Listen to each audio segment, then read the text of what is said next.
amigos, sejam bem-vindos a mais um episódio do Batistini Talks. Agora aqui com minha amiga Edisângela Rodrigues Lins de Lima. Seu nome é grande, né? Grande, por isso que as pessoas me chamam de Edi, para ficar mais prático. Edi. Então. Edi, aqui isso. a gente vai ser Edi. Isso mesmo. Edi. Pernambucana. Pernambucana E você veio da para São Paulo quando? Eu vim para São Paulo faz 18 anos. Já estou aqui. Ah, você já virou paulista já? Já misturamos as culturas. Que legal. E você foi direto para morar em Campinas? Não, eu conheço uma boa parte do estado de São Paulo, né? Eu vim morei em Oswaldo Cruz, depois fui para São José do Rio Preto, vim para São Paulo, fiquei um tempo em São Paulo, depois Jundiaí, agora Campinas. Legal. Edi, para você não passar sede, você sabe que a Le Creuset é nossa patrocinadora e eu quero te dar um presente que é uma squeeze muito chique, ó. Olha, escrito VIP Batistini. Olha que chique, gente. Gente, que chique. Olha, é pra você. Chique mesmo. Obrigado, Alexandre Pinto. Obrigada. Olha, obrigado. E aí já tá água pra você tomar aqui comigo. Ah, gente, que maravilhoso. Muito obrigada. Eu amo essa marca. É, uma marca desejada, né? Demais. E essa cor também é uma cor que... Essa cor é a cor da Transveloz. Ah, é? É. Jura? Laranja. Ah, então é chique. Viva, radiante. Nossa, maravilhosa. Legal. Queria agradecer também a Pedra Forte, incorporadora, na pessoa de Cíntia Parada, né, que é a nossa apoiadora aqui. Cíntia, muito obrigado a toda a equipe da Pedra Forte. Gente, www.pedraforte.com.br para você comprar seu próximo móvel ou mesmo você fazer um prédio comercial. Você sabia que você pode fazer um prédio com o seu nome? Não. A Pedra Forte faz isso. Nossa, que legal. Eu acho que vai ser uma coisa daqui a uns anos, quem sabe, né? Muito bom. Não é? Um sonho? Muito bom. É um sonho. Edi, fala um pouquinho de você, como tudo começou. Bem, Ricardo, eu venho de uma família de empreendedores. Na realidade, meu pai era um comerciante, minha mãe era dona de casa, mas a minha família sempre foi muito de empreendedores, né?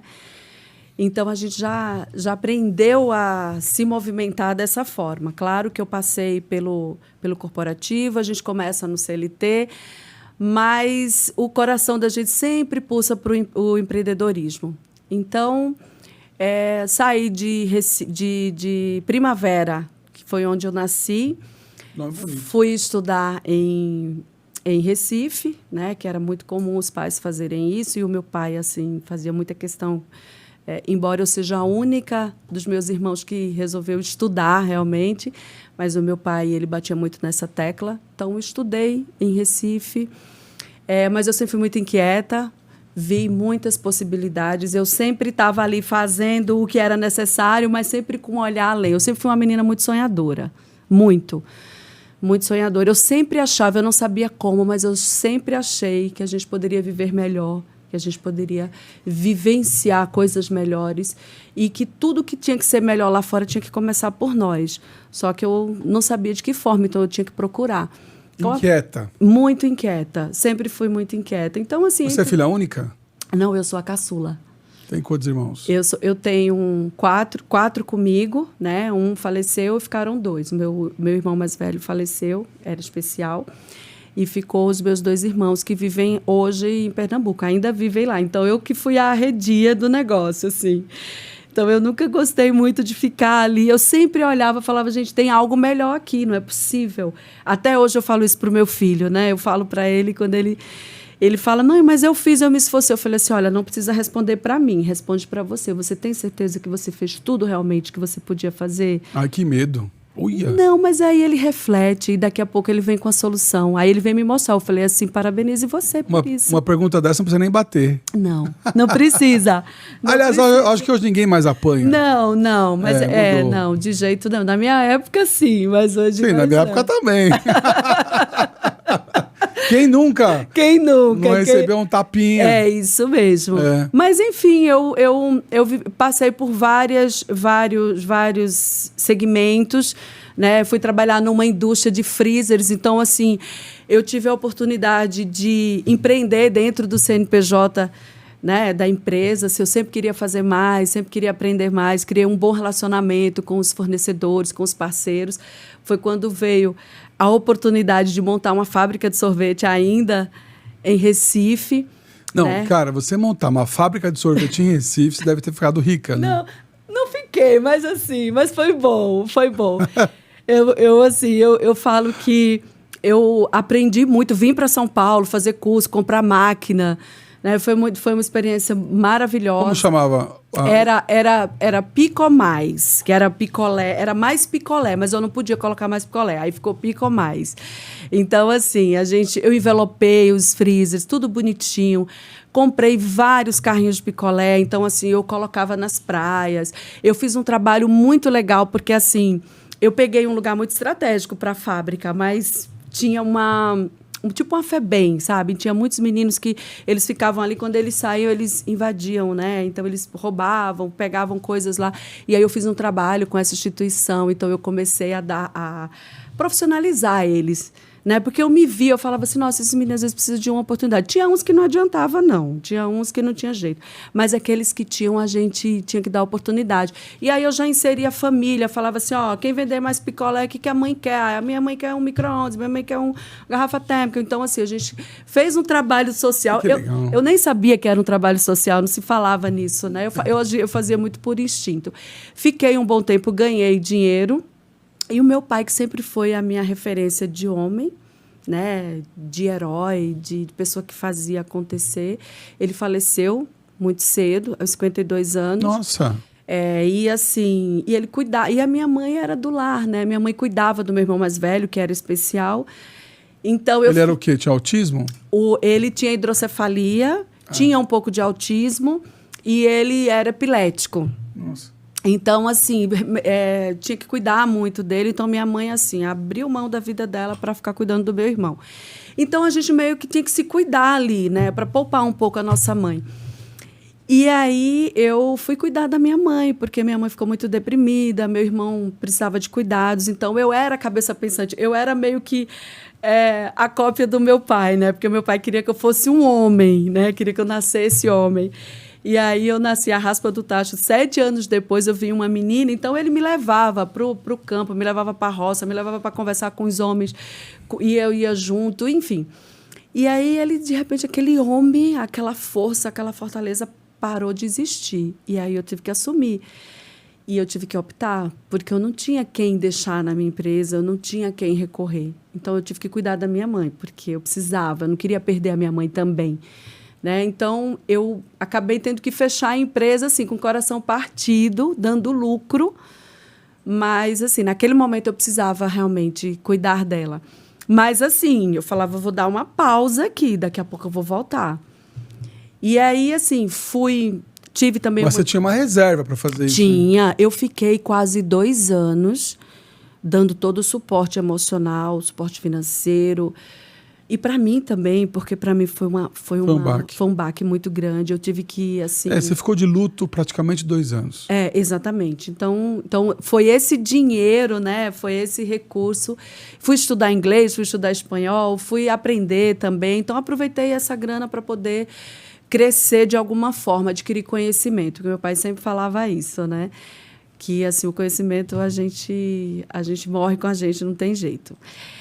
E aí, depois disso, eu trabalhei também, voltei para o corporativo, mas assim, sempre olhando. Depois eu montei uma empresa de lingerie, uma distribuidora de lingeries. Caramba! Montei essa distribuidora. Eu vendia para pequenos lojistas, eu só vendia para lojista, né? E foi muito interessante, porque abriu uma concorrência do meu lado, né? Porque a gente vendia bastante.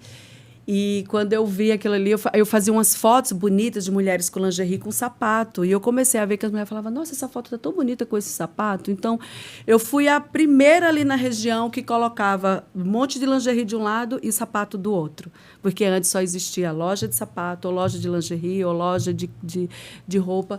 Então, E isso mexia um pouco com o imaginário, né? As mulheres iam lá e falavam, eu quero essa lingerie com esse sapato. Então, já foi um diferencial também.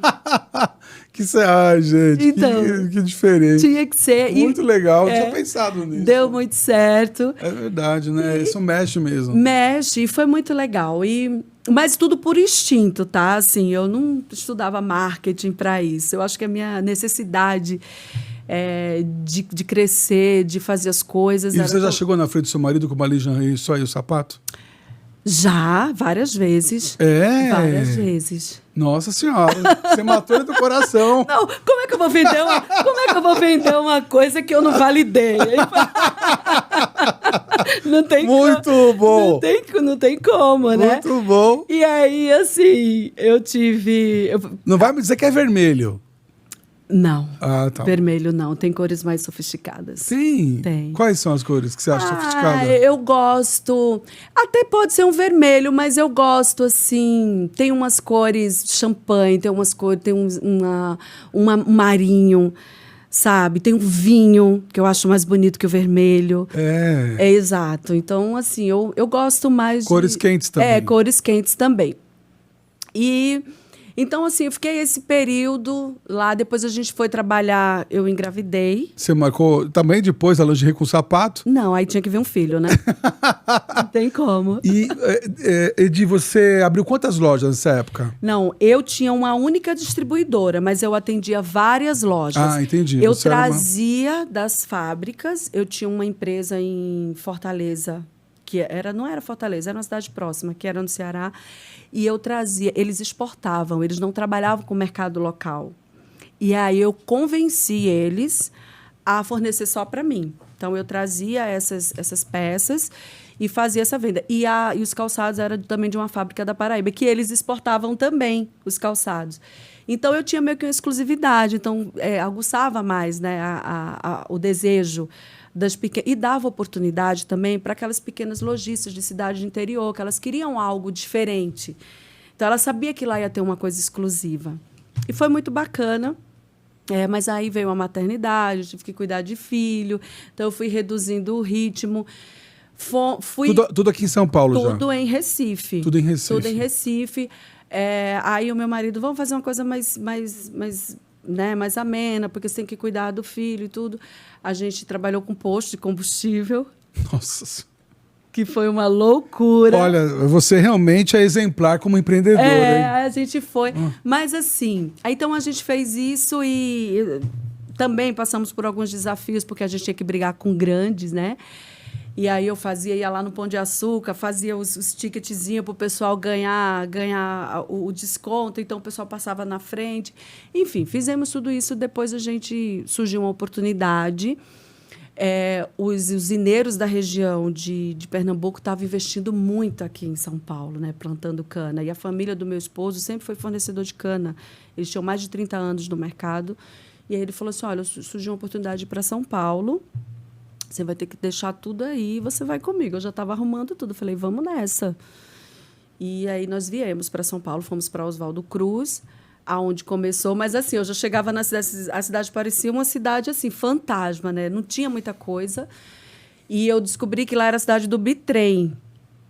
Era a cidade do bitrem, daqueles veículos pesados. Então, meu esposo foi para essa cidade para plantar cana. Só que a realidade é completamente diferente. As terras valiam 10 vezes mais, era tudo mais complexo. E aí eu falei para ele, vamos fazer o seguinte, ao invés de você plantar, vamos ver alguma coisa que seja móvel. Porque se não der certo aqui, não tem como a gente arrancar o chão e levar para outro lugar. Mas se for um carro, a gente leva para qualquer lugar. A gente está em São Paulo. E aí foi quando surgiu a questão dos caminhões. A gente começou com um lava-rápido. Eu coloquei um lava-rápido para bitrem. Então, os bitrens que entravam na cidade tinha que lavar lá com a gente. A gente pegou uma unidade industrial lá que estava desabilitada. Fizemos todo esse trabalho. E depois começaram as crises, né? Crises financeiras nas usinas, assim, acho que foi a crise de 2008, se eu não me engano, assim, foi bem forte, bem pesado.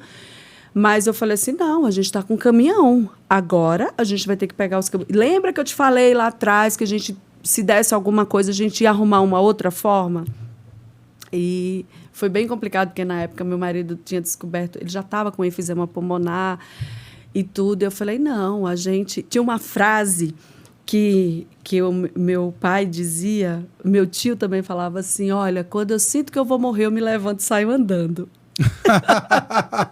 E eu gostei levei disso. isso, assim, sabe? Isso não é que eu quis aprender, aquilo penetrou em mim de uma forma. Então, toda vez que eu estava assim, que eu sentia que eu levantava e fazia algum movimento. Falava, pelo menos, se a morte me pegar, ela vai me pegar me movimentando. Não vai pegar esperando ela servindo um cafezinho. E aí a gente veio, né? Foi quando a gente veio para São Paulo, trouxemos os caminhões. Até meu marido falou assim, não, mas e agora? Como que a gente vai dirigir? Quem que vai dirigir? Eu falei, olha, eu dirijo esse caminhão, mas a gente precisa ir.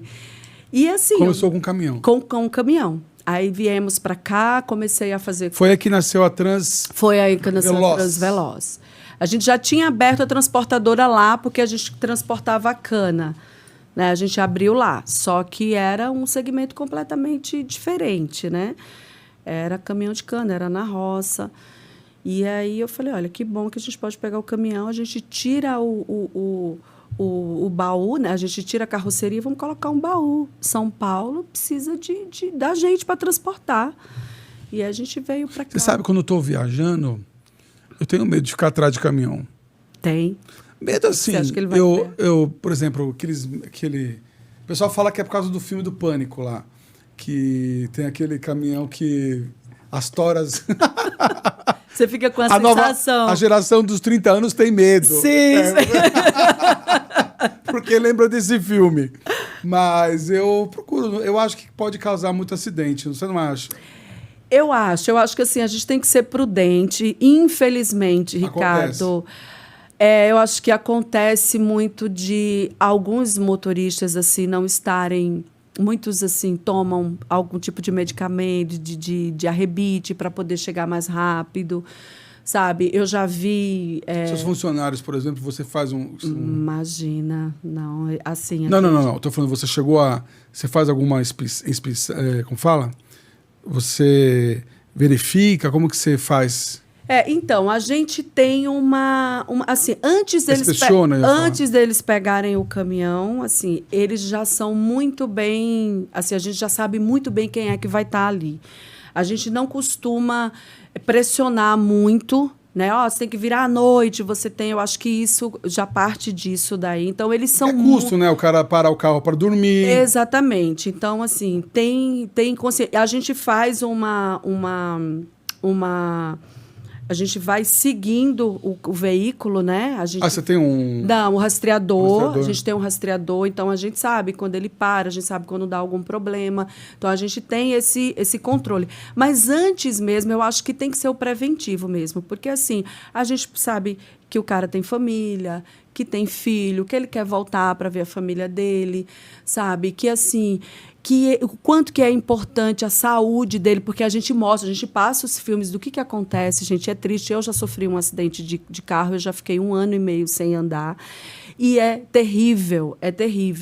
Então, assim, eu falo, olha só, é isso que você quer? Então, assim, bebida, né? Eu já tenho um trauma dessa questão. Então, assim, eles são muito conscientes. Às vezes, eles até avisam, olha, vocês vão ver aí no rastreador, vou parar um pouco, porque tá me dando sono, eu comi demais, não sei o quê. Então, eu falo, olha, tudo bem, contanto que você chegue no horário, porque a gente fez um cálculo, então é para seguir realmente da forma que tem que ser. Mas se você não está se sentindo confortável, vamos parar amanhã. Retoma. Você retoma. Então, assim... Em relação a isso, mas eu entendo essa questão. Eu também nem eu gosto de ficar atrás de caminhão, assim. Que a gente perde. E hoje a empresa Transveloz nasceu que ano? Então eu perdi. São 18, vai fazer 18, foi 2002. 2002? Não, 2000 e... 18 anos? 18 anos, 2006. Foi em 2006. Eu ia fazer uma conta aqui. Foi 2006. O meu filho tinha 2 anos. O Gabriel tinha 2 anos. Então, foi 2006. Janeiro de 2006. Entendi. E aí, a gente veio para cá, Ricardo, assim... 18 anos. Né? 18 anos. A gente teve que... Você teve um filho só? Só um filho. Tá. Só um filho. Ele nasceu... Hoje ele está com 19. Hoje ele fez 20. 20. O filho tem 20 anos. Trabalha com vocês? Ele fica com a gente desde 10, 11 anos. Eu já colocava lá, porque não tinha jeito. Tinha que trabalhar e ele ficava comigo. E aí eu já colocava ele para fazer os CTS, colocava ele para preencher as minutas. E hoje, assim, meu marido fez uma cirurgia há pouco tempo, ele cuidou de tudo. Olha que bonitinho. Então, assim, eu lembro que os amigos... É o novo CEO já. Mas eu acho que ele quer algo menos, com menos dor de cabeça. Ele já está fazendo... Dá muita dor de cabeça? Muita. Hoje você tem quantos caminhoneiros? Olha, nós temos... Porque entre funcionário e os prestadores, né? A gente tem mais de 100 caminhoneiros. É bastante? É bastante. É bastante. Porque, assim... O mais importante do que o número dos parceiros, dos colaboradores, é a gente entender as características de cada um. Então, a gente sabe quem que é melhor dirigindo um veículo pesado, quem que é melhor dirigir um veículo de médio porte. E a gente antes estava falando que está tendo um apagão de mão de obra. Sim, sim. Tem um lado... Assim, a gente, quando teve no seu evento maravilhoso que você fez lá em Campinas, né, que é extremamente necessário. Eu e o Gustavo. Você e o Gustavo. E a gente teve a oportunidade... Eu tive a oportunidade de conversar com vários empresários e eles falavam, qual é o desafio do seu negócio? Qual é o desafio do seu? Teve um que falava, meu Deus, eu jamais teria transportadora, não sei o quê. E aí eu falei, olha, todos falavam assim, gente, a gente tem muito problema com pessoas, assim. E eu vejo que no transporte, imagina o Brasil sem uma logística, imagina o Brasil sem transporte. A gente viu isso, né? Teve uma manifestação. Nossa, ficamos sem carne, um monte de coisa. Isso, exatamente. Eu participei ativamente daquilo ali, mas para dar o suporte às famílias, que tinham muitas famílias dentro dos caminhões. Então, você vê o caos que foi, né? Então, não tem como. Então, a gente vê assim, que muitos caminhoneiros se aposentam. Inclusive, eu tenho caminhoneiros aposentados que prestam serviço para a gente, porque eles gostam, né, de continuar. Mas a grande maioria para, né, porque eles ficam muito tempo fora de casa, estão cansados. Hoje, existe uma gama de oportunidades. Então, muitos profissionais optam por outros segmentos. E o Brasil continua crescendo, continua se movimentando, a logística continua sendo muito necessária. Mas para ser caminhoneiro não é qualquer um também, né? Não. Não dá para pegar na rua aí? Não. Você tem que treinar, você tem que conscientizar. Ele tem que ser bom não só na questão do volante, né? Ele tem que ter muita consciência, ele tem que entender do produto que ele está levando, ele tem que ter ética acima de tudo, porque eu falo muito isso, às vezes... uma mentirinha aqui, outra ali. Eu falo assim, olha, não faz isso, porque a gente precisa passar uma informação, precisa para os nossos clientes. Então, entenda que você é parte do cliente, você é o cliente. Imagina uma empresa, tipo essa empresa, Ale Cruzeiro, faz todo um trabalho, um produto lindo desse, tem toda uma equipe de marketing, tem toda uma comunidade envolvida, um sonho, né, um trabalho, o custo de tudo isso. E aí, o que é que o cara precisa? Precisa que isso chegue... Intacto. E aí a coisa não acontece. Então, eu sempre conscientizo todo colaborador nosso, todo motorista, ele sabe o que ele está levando, ele sabe quais são os pontos cruciais, o que ele tem que tomar cuidado, sabe? Então, assim, a gente conscientiza antes deles fazerem esse trabalho. Mas existe esse apagão que, por um lado, né, isso é muito, muito desafiador para a gente tem que trabalhar muito pessoas. Eu falo muito disso. Às vezes, assim, dentro da logística, a logística ela se movimenta muito, surgem novos produtos, novos CRM, novos sistemas. Mas eu falo, gente, não adianta nada disso se você não entende das pessoas, se você não consegue se comunicar com as pessoas. É verdade. Você faz um treinamento ali, chama os motoristas, tudo bem, eles ficam ali 2, 3 horas, não sei o quê. Daqui a uma semana ele está fazendo a mesma coisa. Então, assim, precisa fazer esse trabalho, né? Por outro lado, a gente tem também a inserção das mulheres, né? Temos mais mulheres caminhoneiras hoje, exatamente por conta do mercado que está abraçando muito as mulheres nesse segmento. Olha, é uma novidade. Porque você falou que os bons motoristas estão aposentados. Sim, os bons motoristas estão... Muitos já não querem trabalhar, muitos já estão cansados. E, assim, vem surgindo. A necessidade do mercado, ela permanece, né? Mas tem que vir novos braços, tem que vir nova frente de trabalho, né? Porque a logística aqui não vai acabar nunca, graças a Deus. Então, abriu-se um mercado para as mulheres dentro do... Hoje, quantas mulheres você tem que são caminhoneiras? Olha, hoje, tinham mais de 3% Olha, da mulher, só que são mais de 150 mil caminhoneiras. É mesmo?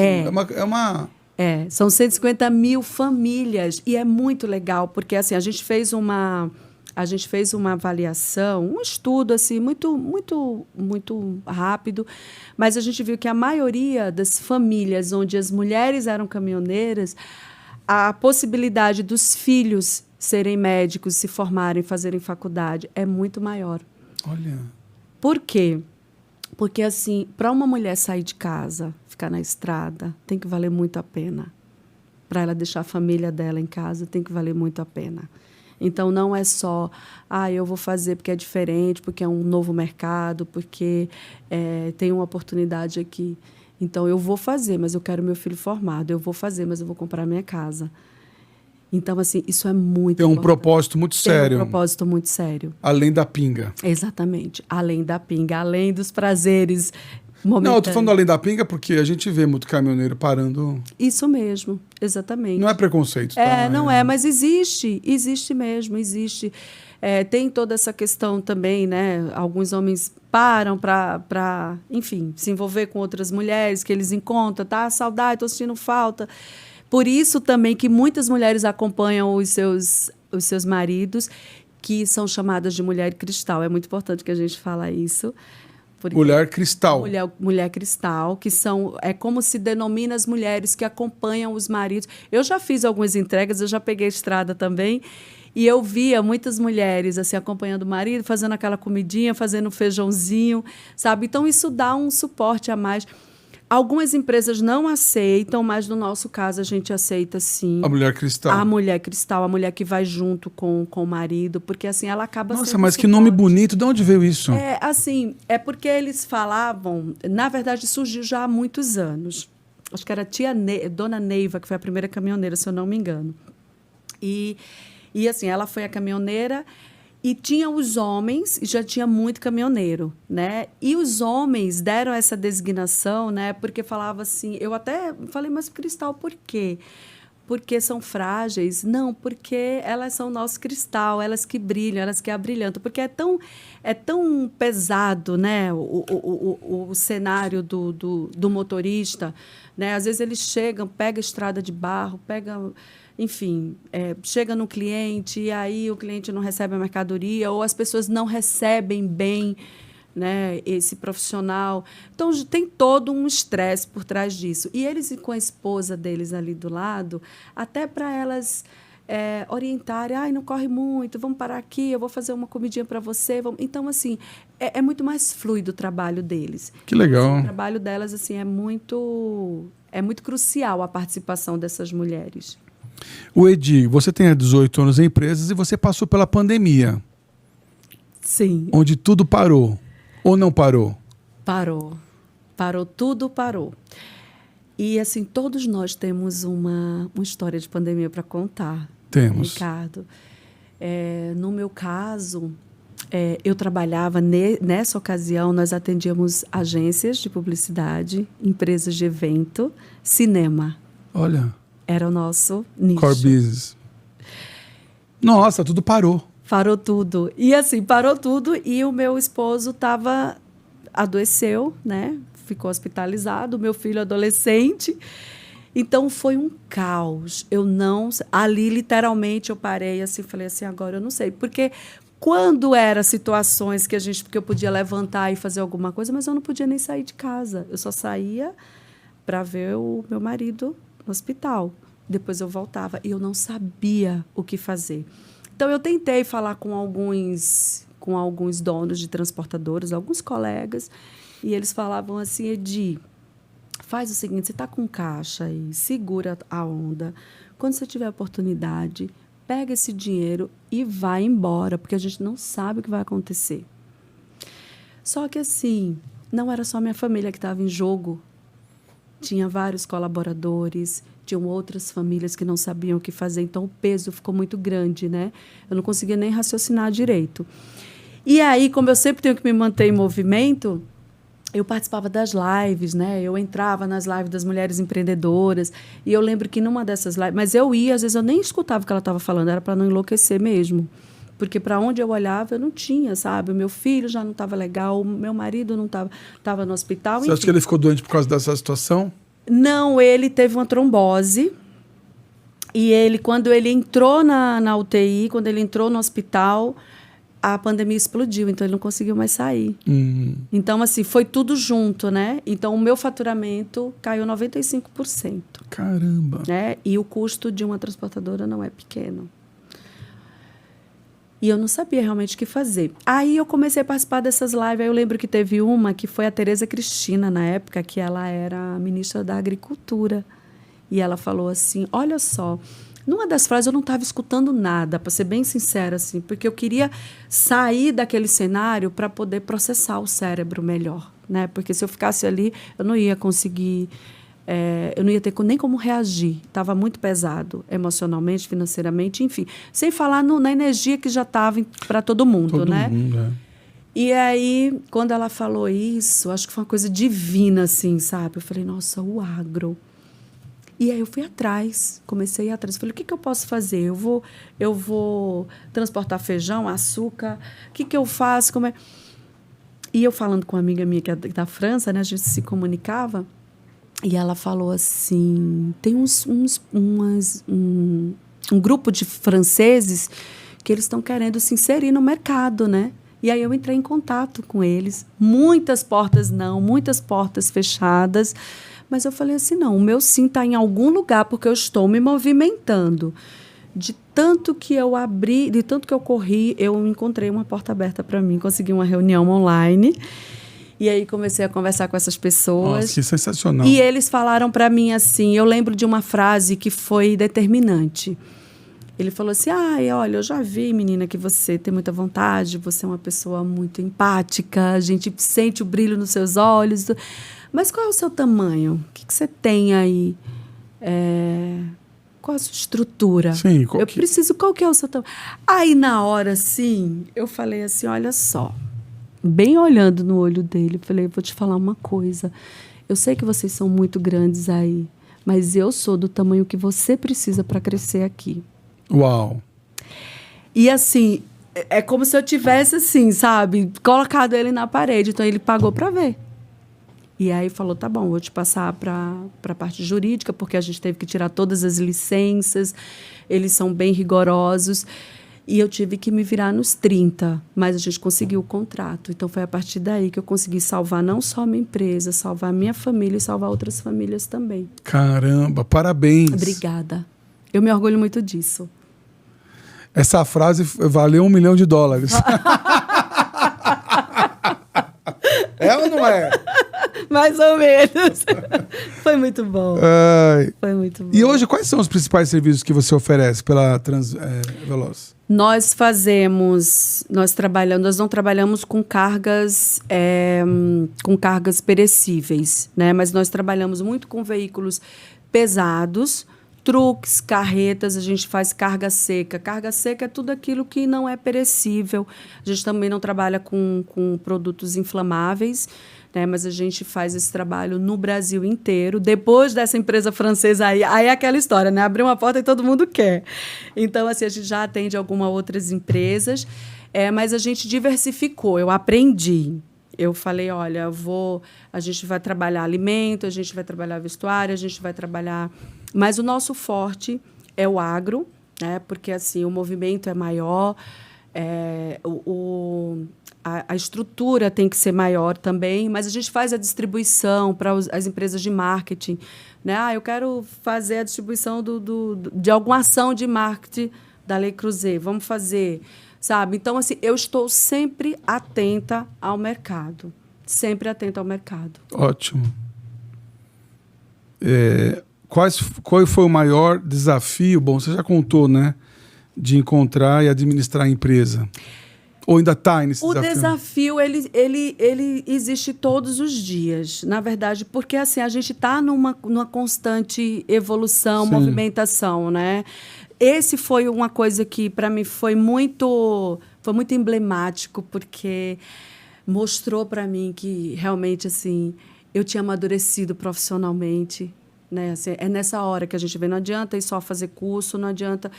E assim, e depois eu comecei a ver também que existem outras formas de você aprender, né? Porque eu sempre aprendia na chicotada. Foi assim que eu aprendi a crescer. Sim. Hoje não, hoje assim, a gente tem a oportunidade de network, a gente tem a oportunidade de sentar para aprender, a gente tem uma oportunidade de ter acesso a muitos líderes, né? Eu olhava na minha época assim, eu falava, gente, a quem que eu vou recorrer? E eu não falo só de questões financeiras, mas de um caminho, né? Então, assim, ainda mais eu num segmento extremamente dominado por homens. Total. Né? Então, os desafios eram muitos. Mas, assim, quanto maior o desafio, mais você vai tendo consciência do seu tamanho. Então, eu não vejo isso como algo negativo, né? Mas eu acho que a gente também tem que ser mais estratégico, que hoje a gente tem mais informação, hoje a gente tem... Hoje as pessoas... Eu falo isso para o meu marido, eu falo assim, olha, eu vivi para poder testemunhar as relações humanas de verdade, né? Porque as pessoas elas se dividiam muito, né? E são rasas, né? Muito rasas. Hoje você vê o quanto que é importante essas relações, o quanto que é importante você se conhecer, Sim. né? Você olhar para você buscar o seu melhor, você colocar aquilo. Não adianta, mas fulano fora do trabalho é uma pessoa e dentro do trabalho é outra. Eu falei, não, gente, nós somos uma pessoa só. Isso não tem... Eu concordo com você. Não é? Eu falo isso, eu falo... Agora, dentro do trabalho, eu tenho competências que eu preciso seguir, eu tenho minhas atribuições, eu tenho minhas responsabilidades. Sim. Mas eu sou eu, aqui em qualquer lugar do mundo. Então, isso antes não era possível a gente falar, né? A gente falava assim, olha, aqui você tem que ser assim. Não, aqui, a gente, em qualquer lugar, a gente tem que ser quem a gente é. Agora, se você quer estar no lugar, mostre que você tem competência para isso. Nossa, sensacional. Edi, qual o conselho que você daria para alguém que hoje quer entrar nesse mercado de transportadora? Olha, aproveite. Eu acho que tem ainda espaço, né? Tem muito espaço, muito espaço.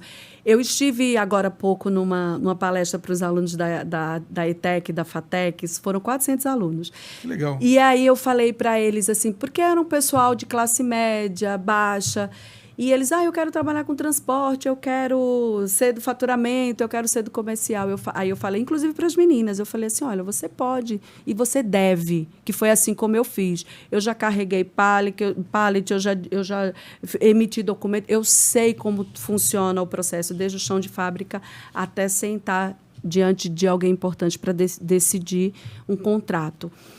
Mas pensa que você pode sentar na cadeira, né?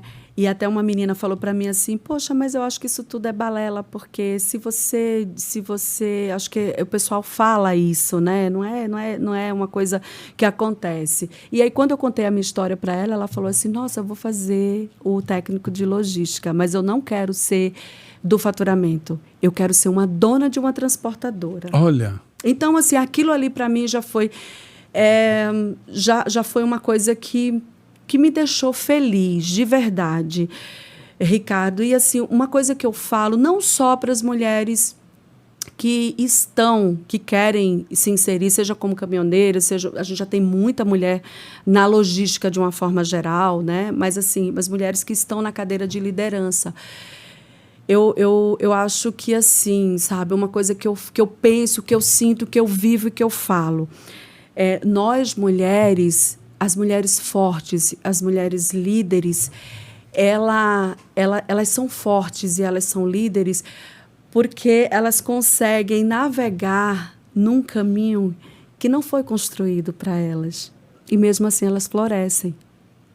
É isso que acontece comigo. Então, eu quero mais mulheres florescendo, né? Para que essa energia movimente o país, para que essa energia traga essa vontade de fazer mais e principalmente de inspirar. Que adianta eu ter contado toda essa história aqui para você, eu ter passado toda essa experiência. Se eu não posso passar isso para alguém, se as pessoas não vão se inspirar, elas não vão fazendo. Da mesma forma como os caminhoneiros estão se aposentando, eu também vou me aposentar. E aí? né? Vou pegar meu dinheiro e acabou e pronto. Não. Não é isso que eu quero. Sim. E não é isso que eu vou fazer. Vai deixar um legado, né? Exatamente. Eu queria te perguntar, Edi, a gente falou muito aqui também sobre inspiração. Na sua opinião, qual a diferença entre você imitar alguém ou inspirar alguém? Eu acho isso muito importante, porque assim, hoje a gente tem muita informação, né? E às vezes a gente vê mulheres, homens, líderes maravilhosos, e aí as pessoas querem seguir exatamente. Olha, só você sabe quanto que você tem na conta, só você sabe qual que é a sua estrutura, só você sabe o que você vive, só você sabe. Então, por mais que tenha alguém competente como você, com tanta história bonita, para passar para o outro, ótimo, maravilhoso, mas você não sabe a minha realidade, sabe? Então, assim, para mim, eu falo isso porque eu já cometi esse erro, né? De olhar a pessoa e fazer exatamente o que ela faz e a coisa não funcionava comigo. Aí, depois que a gente leva a porrada, a gente fala assim, bem, já aprendi, agora vou fazer certo e vou propagar isso, porque é importante que as pessoas saibam. Quando você imita a pessoa, você quer fazer exatamente como ela faz, só que a vida é sua, os bastidores são seus, e ninguém tem a obrigação de saber o que acontece. Você sabe.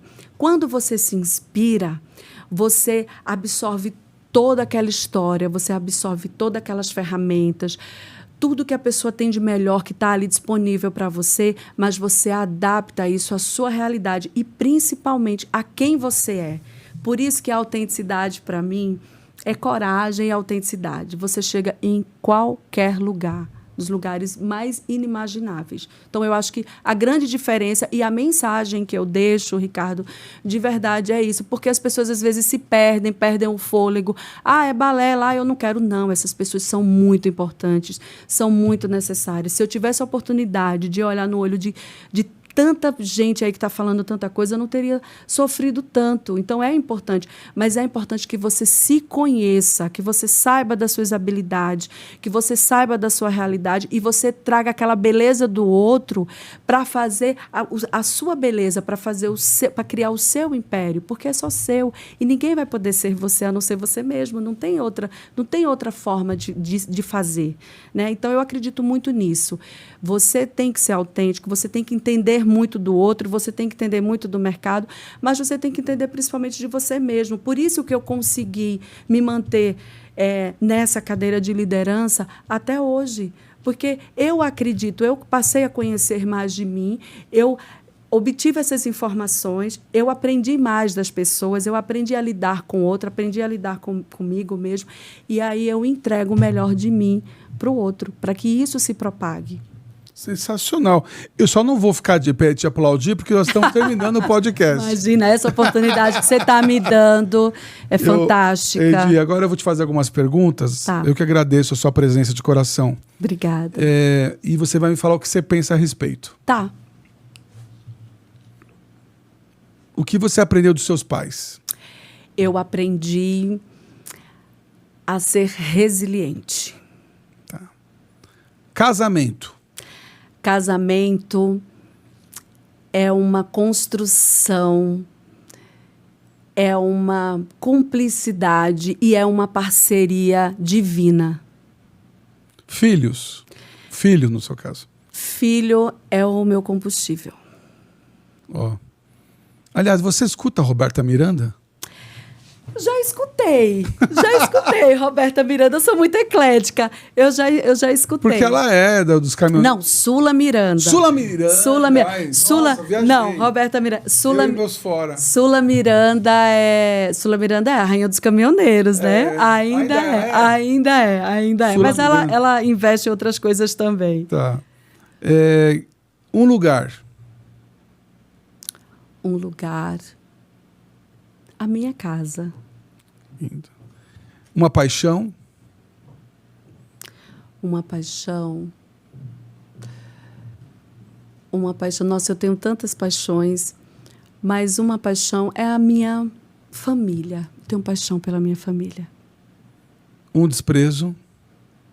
Injustiça.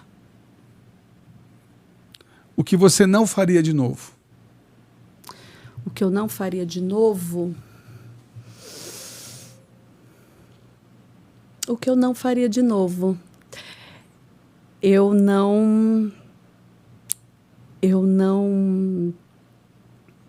demoraria tanto para mergulhar dentro de mim para saber o meu tamanho. Eu olhei muito para fora durante muito tempo. Uau. Um livramento. Um livramento. Todo dia é um livramento. Todo dia é um livramento. Mas eu acho que um livramento são algumas pessoas que assim, acabam se mostrando como elas são. Então, eu agradeço por isso. O que você diria para você se você se encontrasse aos 30 anos? Aos 30... hoje você se encontrar com você aos 30 anos. O que eu diria? O que você diria? Só continue, meu amor, que o mundo é seu. Sensacional, Edi. Tem alguma coisa que eu deixei de te perguntar sobre a Veloz? Olha, acho que não, porque assim, se a gente fosse falar de coisas particulares, a gente tinha que ficar o dia inteiro aqui. Mas assim, o que eu quero dizer é que Pode falar, Lê. Se vocês precisarem de soluções logísticas, nós estamos à disposição. Né? Nós fazemos tudo com muita competência. Nós temos um quadro de pessoas que fazem a diferença, que eu acho que é para isso que a gente está aqui.